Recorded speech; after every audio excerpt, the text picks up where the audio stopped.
وقالوا المفلس فينا لا درهم ولا متاع.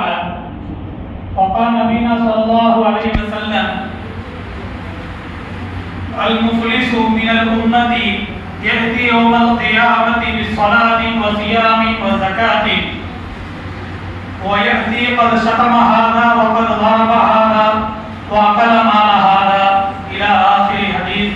كما قال صلى الله عليه وسلم ونحن من الشاهدين والشاكرين والحمد لله رب العالمين. புகழ்ச்சியும் நம்மை எல்லாம் படைத்து பரிபாலித்து நம்மை நல்வழிப்படுத்துவதற்காக வேண்டி இவ்வுலகிலே எண்ணற்ற நபிமார்களையும் இறுதி நபியான முஹம்மது நபி நமக்கு நபியாக ஆக்கி அவருடைய உம்மத்தை பற்ற நம்மளை ஆக்கி எல்லாம் அழகு பார்த்து கொண்டிருக்கக்கூடிய வல்லோன் அல்லாஹ்வுக்கு அழைத்து போலும் உண்டாகுமாக.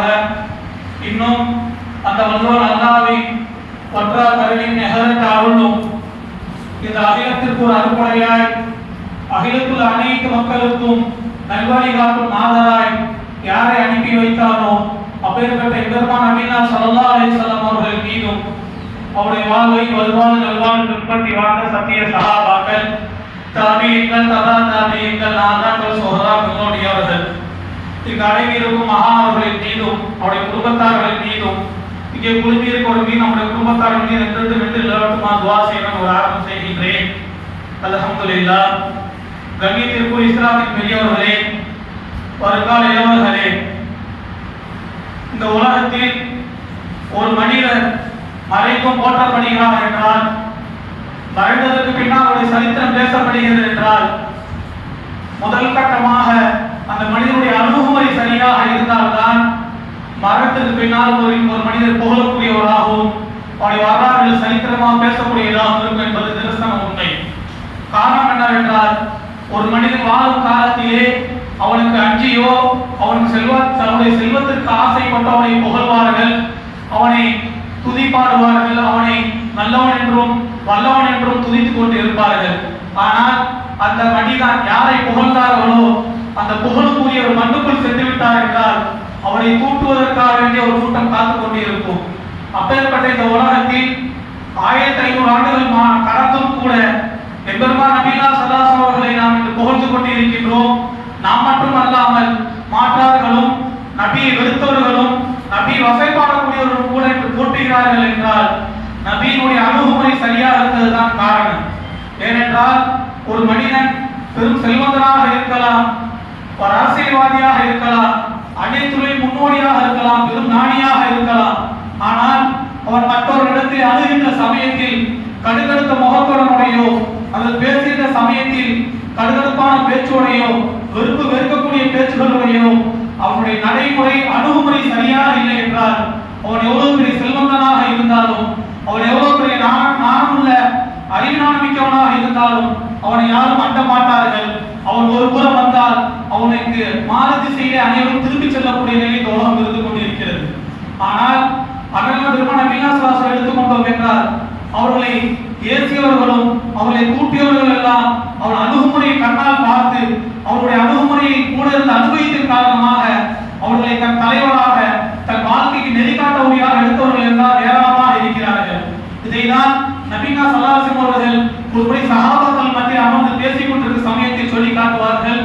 அதாவது ஒரு ஒட்டகம் வளர்க்கக்கூடியவன் தன் ஒட்டகத்தை ஒரு இடத்தில் கட்டுகிறான். கட்டக்கூடிய சமயத்திலே அந்த கை நழுவி அந்த கையில் பிசக்கி அவனை விட்டு அந்த ஒட்டம் இறந்து ஓடுகிறது. இதையெல்லாம் பார்த்த மற்றவர்கள் எல்லாம் அவனுக்கு உதவலாம் என்ற எண்ணத்திலே அவனுக்கு உதவ வேண்டும் நன்னோக்கத்தில் அந்த ஒட்டகத்தை அவனுக்கு பிடித்து கொடுக்க வேண்டும் என்பதற்காக அந்த ஒட்டகத்தை விரட்டி கொண்டே செல்கிறார்கள். இவர்கள் விரட்ட தன்னை ஏதோ செய்யதான் வருகிறார் என்று விரட்டு போன அந்த ஒட்டகம் இன்னும் வெறுந்தோர்ந்து வேக வேகமாக அந்த இடத்தை காலி செய்து ஓடிக்கொண்டே இருந்தது. இதை பார்த்து அந்த ஒட்டகத்துடைய பொறுப்பாளி மற்றவர்கள் எல்லாம் பார்த்து கூறினார், நீங்கள் யாரும் அதை விரட்ட வேண்டாம், எனக்கு உதவி செய்ய வேண்டாம், உங்களுடைய வேலையை நீங்கள் கவனித்துக் கொள்ளுங்கள். அந்த ஒட்டகத்தை எவ்வாறு கையாள வேண்டும், அதை எவ்வாறு அணுக வேண்டும், அதை எவ்வாறு பக்குவப்படுத்த வேண்டும் நான் அங்கறிவனாக இருக்கிறேன், நான் பார்த்துக் கொள்கிறேன் என்று அந்த ஒட்டகத்தை எவ்வாறு அழைப்பானோ அதே போல பொறுமையாக நிதானமாக அழைத்தான். அந்த ஒட்டகம் வந்தது, அதை கட்டி போட்டு சென்று விட்டான். இந்த சம்பவத்தை கூறிவிட்டதற்கு பின்னால் நபினா ஸல்லல்லாஹு அலைஹி வஸல்லம் சஹாபாக்களை பார்த்து கூறினார்,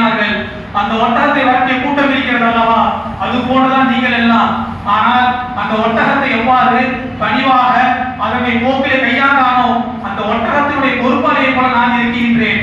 எனவே அனைத்து நிலைகளிலும் நான் நல்ல முறையிலே அழக முறையிலே கையாள என்று சொல்லி காட்டினார்கள். இதைதான் அல்லாஹ் தஆலா குர்ஆனில் சுட்டி காட்டுவான். இன்னக லஅலா குலுகின் அலீம், நீங்கள் அழகை நற்குணத்தோடு அனுப்பப்பட்டிருக்கிறீர்கள், அழகை நற்குணத்தோடு இருக்கிறேன் சொல்லி காட்டினான். அது மாத்திரமல்லாமல் உன்னதத்தில் அல்லாஹ் சொல்லி காட்டுவான். ஃபபிமா ரஹ்மத்தின் மினல்லாஹி லின்தலஹும், அதாவது அல்லாஹ் தஆலா உங்களுக்கு மற்றவர்களிடத்திலே நல்லிணத்தோடு நல்ல அணுகுமுறை நடக்கக்கூடிய பக்குவத்தை அல்லாஹ் தஆலா தந்திருக்கின்றான்.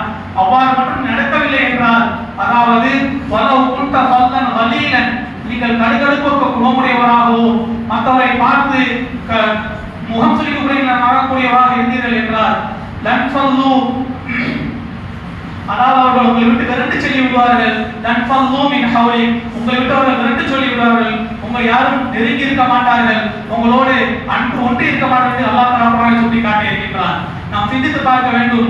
மற்ற நபிகள் எல்லாம் அல்லாஹ் தஆலா குர்ஆனில் சுட்டி காட்டின சமயத்திலே அவர்கள் வழங்கிய அற்புதங்களை சுட்டி காட்டுவான்.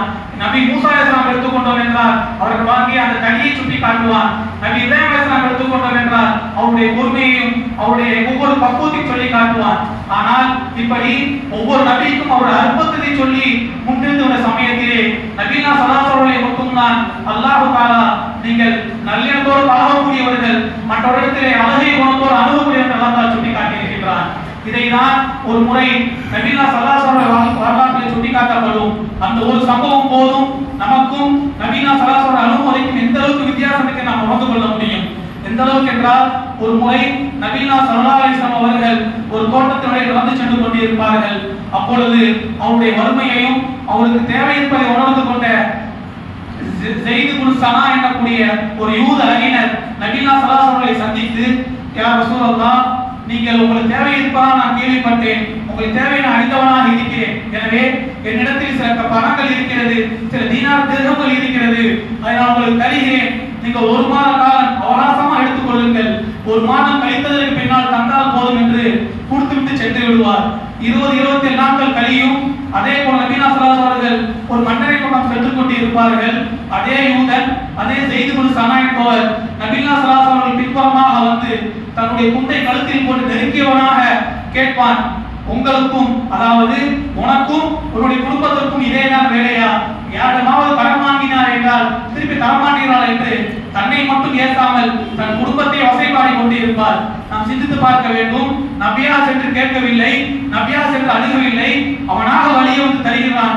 இந்த இடத்தில் நாம் இருந்தால் என்ன செய்வோம்? நாம் முதல்ல கேட்க கேள்வி, நான் உன்னை கேட்ட நான் கேட்போம், இல்ல அவன் ஏதாவது எதிர்ப்போம். ஆனால் அங்கு அப்படியெல்லாம் நடக்கவில்லை. அவர்கள் தலையை திருப்ப முடியாமல் அவதிப்பட்டுக் கொண்டிருக்கும் சமயத்திலும் கூட உமர் ரலியல்லாஹு அவர்கள் அந்த வழியாக வருகிறார்கள். வந்து இந்த நிலையை கண்டு திடுக்கிட்டவர்களாக நபியை காப்பாற்ற என்பதற்காக வேண்டி அந்த யூதனிடத்தில் மல்லு கட்டி நிற்கிறார்கள். அவனை விடுவித்து விட்டு இதுதான் நடந்து கொள்ள முறையா என்று அவரை கடுமையாக பேசுகிற சமயத்திலே நபினா ஸல்லல்லாஹு அலைஹி அவர்கள் உமரோடு சேர்ந்து அந்த யூதனை வசைப்பாடாமல் உமர் ரலியல்லாஹு அவர்களை கண்டிக்கிறார்கள். உமர் ரலியல்லாஹு அவர்களை கண்டிக்கிறார்கள். உமரே, நீ வந்தவுடனே என்னிடம் என்ன நடந்தது கேட்டிருக்க வேண்டும். நீங்கள் கடனை அழக முறையில் திருப்பி தரங்கள் எனக்கு உபதேசம் செய்திருக்க வேண்டும். ஆனால் மாறாக அந்த யூதனை கண்டித்துக் கொண்டிருக்கிறாய், இது தவறு என்று கூறி தன்னுடைய அழைத்து சென்று அந்த யூதன் கொடுக்க வேண்டிய பணத்தையும் மேலதிகமாக 20 கை குவியல் வரக்கூடிய அளவுக்கு பெரிய பணத்தை கொடுத்து அனுப்புவார்கள். இதை பார்த்த உமர் அவர்கள் கேட்பார்கள், யா ரசூலல்லாஹ், அவன் கொடுக்க வேண்டிய தொகை இதுதானே, இதை மாத்திரம் கொடுத்தால் போதாதா? நாம் ஏன் அவனுக்கு இந்த 20 குவியல் எக்ஸ்ட்ரா அதிகமாக நீங்களே தருகிறீர்கள் கேட்கக்கூடிய சமயத்திலே உமர் அவர்கள் சுட்டி காட்டுவார்கள், நீ அந்த யூதனை, அந்த யூத அறிஞரை ஏசினாய் அல்லவா, வசைப்பாடினாய் அல்லவா, அதற்காக வேண்டிதான் இந்த 20 குவியலை அதிகமாக தரப்பை என்று சொல்லி காட்டுவார்கள். இதை பெற்றுக்கொண்டு உமர் அவர்கள் அந்த ஸைத் இப்னு ஸனா என்ற அறிஞரை பார்த்து அவருக்கு ஒப்படைப்பார்கள். ஒப்படைக்க சமயத்தில் தான் அவர், நான் இதையெல்லாம் எதற்காக செய்தேன் என்ற ஒரு சூட்சுமத்தை உடைத்து காட்டுவார். காரணம் என்னவென்றால், அவர் தௌராத் வேதத்தை கரைத்து குடித்த பேரறிஞனாக இருப்பார். அதில் சொல்லப்பட்டிருக்கும் கடைசியாக வரக்கூடிய இறுதி நபியாக இருக்கக்கூடியவர், அவரிடத்திலே யாராவது அதிகமாக மடமைத்தனத்தோடு நடந்து கொண்டார்கள் என்றால் அவர் அதை பொருத்தி கொண்டு தன்னுடைய அணுகுமுறையை, அழகிய அணுகுமுறையை வெளிப்படுத்த வேண்டி இருக்கிறது. அதை சோதிப்பதற்காக வேண்டிதான் நான் இவ்வாறு நடந்து கூறிவிட்டு அந்த அறிஞர் அந்த கணமே நபியை தன்னுடைய வழி தூதராகவும் வாழ்வில் வழிகாட்டக்கூடிய தூதராகவும் அல்லாஹ்வை தன்னுடைய இறைவனாகவும் ஏற்றுக்கொண்டு இஸ்லாத்தின் பக்கம் வந்தது மாத்திரம் அல்லாமல் நபினா ஸல்லல்லாஹு அவர்கள் எந்த பேரித்த பழத்தை அதிகமாக கொடுத்து விட்டார்களோ அதை ஏழைகளுக்கு கொடுத்து என்று கூறிவிட்டு சென்று விடுவார். ஆக அந்த அழகிய நடைமுறையின் காரணமாக ஒரு மாற்று மதத்தை கரைத்து கொடுத்த பேரறிஞர் கூட நபியை புகழ்ந்தது மாத்திரம் அல்லாமல் இந்த இஸ்லாத்தின் பக்கம் வருகை தருவதற்கு பெரும் காரணமாக நபியினுடைய அந்த அணுகுமுறை என்பது முக்கிய காரணமாக இங்கே இருந்து கொண்டிருக்கிறது. நாம் சிந்தித்து பார்க்க வேண்டும். நாம் எந்த அளவுக்கு இந்த உலகத்திலே பிறர் நல்ல முறையில் நடந்து கொண்டிருக்கிறோம் என்பதை நாம் ஒரு கணம் சிந்திப்பார் கடமைப்பட்டுக் கொண்டிருக்கிறோம். அது மாத்திரம் அல்லாமல் நபினா ஸல்லல்லாஹு அலைஹி வஸல்லம் அவர்கள் சிறுவர்கள் முதல் பெரியவர்கள் வரை ஏழை முதல் பெரு செல்வந்தராக இருந்தாலும் அனைவரிடத்திலேயே ஒரே போலதான் சிறுவரிடத்தில் சிறுவர்களை போல நடப்பார்கள், பெரியோரிடத்தில் பெரியவர்களை போல நடப்பார்கள், வாலிபர்களிடத்திலே வாலிபர்கள் தோதுவா நடப்பார்கள். ஒரு அணுகுமுறைகளை ஒவ்வொருவரிடத்திலும் அவருடைய பக்குவத்தோடு நடந்து காட்டி இருக்கின்றார்கள். இதே போலதான் வீட்டுக்கு சென்றார்கள் என்றால் தன் நபி என்பதையோ நபி என்பதையோ அல்லது அந்த அரபுலோக்கு தலைவர் என்பதையோ வெளிப்பாட்டை கொள்ளாமல் தன்னுடைய காலை எங்கே கலத்துகிறார்களோ அந்த இடத்திலே அனைத்து பதவியும் தலைக்கு வைத்து விட்டு வீட்டுக்கு நுழைகின்ற சமயத்தில் கணவனாக மட்டும்தான் நுழைந்திருக்கிறார்கள். இதன் காரணமாக தான் ஆயிஷா ரலியல்லாஹு அவர்களே நபினா ஸல்லல்லாஹு புகழ்ந்து கூறியிருக்கிறார்கள். ஒரு முறை ஆயிஷா ரலியல்லாஹு அவர்களே மற்ற சஹாபி பெண்கள் எல்லாம் கேட்கக்கூடிய சமயத்தில் நபினா ஸல்லல்லாஹு அவர்கள் வீட்டில் எந்த அளவுக்கு அணுகுமுறை எவ்வாறு கேட்கக்கூடிய சமயத்தில் ஆயிஷா ரலியல்லாஹு சொல்லி காட்டுவார்கள். அவர்கள் வீட்டுக்குள் வந்தால் எங்களோடு அனுசரணையாக நடந்து கொள்வார்கள், எங்களுக்கு ஒத்தாசையாக உதவிகள் எல்லாம் செய்வார்கள் என்று சொல்லி காட்டினார்கள். ஒன்றை விளங்க வேண்டும். ஒரு மனிதன் யாரிடத்தில் வேண்டும் என்றாலும் எங்கு வேண்டும் என்றால் நல்ல பேர் எடுத்து விடலாம், தன்னை போகக்கூடியமாக காட்டிக் கொள்ள முடியும். ஆனால் கட்டிய மனைவி இடத்திலேயோ வீட்டாரிடத்தில் நற்பெயர் என்பது என்பதோ ஒரு குதிரை கொம்பாக கையை கெட்டாத கனியாக தான் இருக்கும். அப்பேற்பட்ட நிலையை கூட நபினா ஸல்லல்லாஹு பெற்றிருக்கிறார்கள். இதைதான் ஆயிஷா ரலியல்லாஹு சொல்லி காட்டுவார்கள். கான குலுகு நபினா ஸல்லல்லாஹு அலைஹி வஸல்லம் அல்-குர்ஆனா, நபினா ஸல்லல்லாஹு குணம் என்பது குர்ஆனாக என்று சொல்லி காட்டுகிறார்கள். அது மாத்திரம் அல்லாமல் ஒரு முறை தாத்துரைக்கா என்ற போருக்கு சென்று கொண்டிருக்கும் சமயத்திலே ஜாபிர் ரலியல்லாஹு அவர்கள் ஒரு ஒட்டகத்திலே பயணம் செய்து கொண்டிருப்பார்கள். அனைத்து ஒட்டகங்களும் விரைவாக சென்றுவிடும். இதை பார்த்த நபினா ஸல்லல்லாஹு அவர்கள் ஜாபிர் ரலியல்லாஹு அவர்களை அணுகி என்னப்பா ஒன்றும் ரொம்ப தாவளமா வருகிறது கேட்பார்கள். அவர்கள் ஜாபிர் ரலியல்லாஹு அவர்கள் பல சிந்தனை வந்து கொண்டிருப்பார்கள். காரணம் என்னவென்றால் உஹது போர்க்களத்திலே தன்னுடைய தந்தை இழந்திருப்பார்கள், தந்தை ஷஹீதாக்கப்பட்டிருப்பார்கள். அவர்களுக்காக வேண்டி 9 சகோதரிகள் இருப்பார்கள். 9 சகோதரிகளையும் வளர்த்து ஆளாக்க வேண்டும், கரை சேர்க்க வேண்டும் என்ற பல சிந்தனைகளிலே தன் பயணத்தை தாமதமாக ரொம்ப பொறுமையாக அந்த பாதையை கடந்து கொண்டிருப்பார்கள். இதை பார்த்து நபினா ஸல்லல்லாஹு அலைஹி அவர்கள் ஏன் தாமதமாக வருகை கேட்கக்கூடிய சமயத்திலே ஜாபிர் ரலியல்லாஹு சொல்வார்கள், யா ரசூலல்லாஹ், என்னுடைய ஒட்டகமோ கிழக்கு ஒட்டகமாக இருக்கிறது, இது இதை விட வேகமாக செல்லாது இருக்கக்கூடிய சமயத்தில் நபினா ஸல்லல்லாஹு அவர்கள் ஜாபிர் ரலியல்லாஹு கீழே இறக்கிவிட்டு தான் ஏறி அந்த ஒட்டகத்தில் அமர்ந்து பிஸ்மில்லா இருமுறை கூறி வேகமாக செல்வாய் என்று கட்டளையிடுவார்கள். அந்த மெதுவாக சென்று கொண்ட ஒட்டகம் வேகமாக நடையை பிடிக்கும். இப்பொழுது தான் இறங்கி கொண்டு ஜாபிர் மேலே ஏற்றி விடுவார்கள். தன் ஒட்டகத்தில் ஏறிக்கொண்டு அந்த வாலிப உடவு இருக்கக்கூடிய ஜாபிர் அவர்கள் பொதுவாக பேச்சு கொடுப்பார்கள். ஜாபிரே, திருமணம் ஆகிவிட்டது கேட்பார்கள். ஜாபிர் அவர்களும் யா ரசூலல்லாஹ் ஆகிவிட்டது என்று கூறுவார்கள். அடுத்ததாக கேட்பார்கள், ஜாபிரே, விதவை பெண்ணை திருமணம் முடித்தாயா அல்லது கன்னி பெண்ணை திருமணம் முடித்தாயா கேட்பார்கள். இதை கேட்ட ஜாபிர் அவர்கள் யா ரசூலல்லாஹ், விதவை பெண்ணை தான் திருமணம் என்று கூறுவார்கள். இதை கேட்டதற்கு பின்னால் கன்னி பெண்ணை திருமணம் முடித்திருக்க கூடாதா?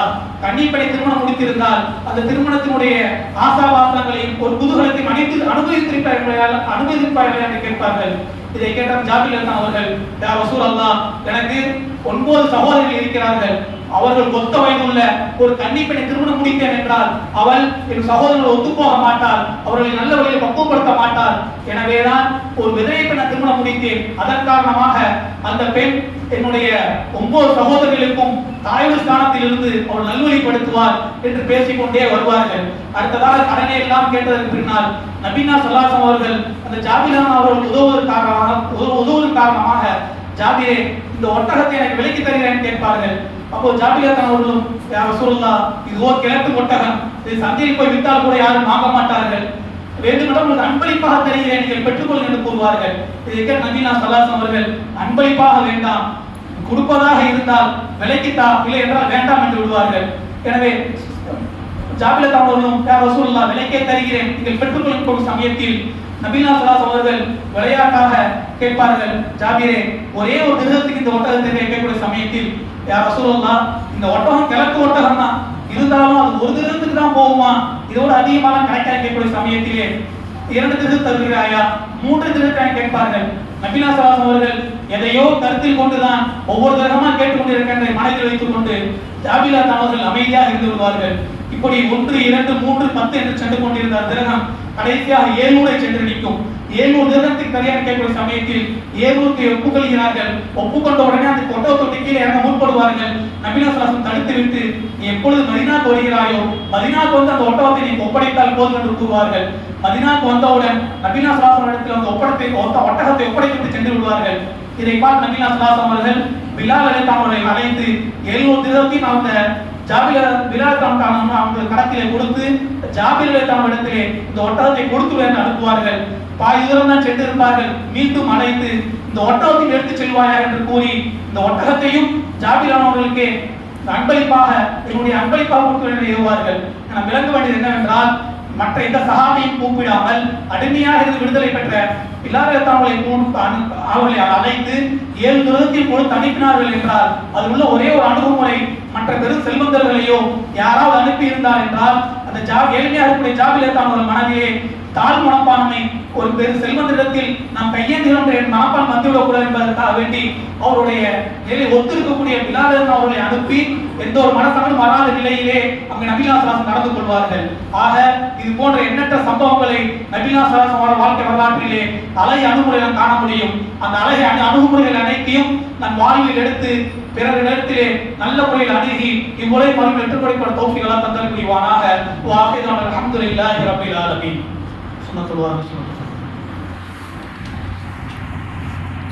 القرآن المجيد بفضل بسم الله الرحمن الرحيم إنك لعلى خلق عليم. وقال أيضا فبما رحمة من الله لنت لهم ولو كنت فضلا غليلا لانفضوا من حولك إلى آخر الآية. صدق الله العلي العليم. عن عائشة رضي الله تعالى عنها قالت كان خلق نبينا نبي الله صلى الله عليه وسلم القرآن. عن أبي هريرة رضي الله تعالى عنه قال قال رسول الله صلى الله عليه وسلم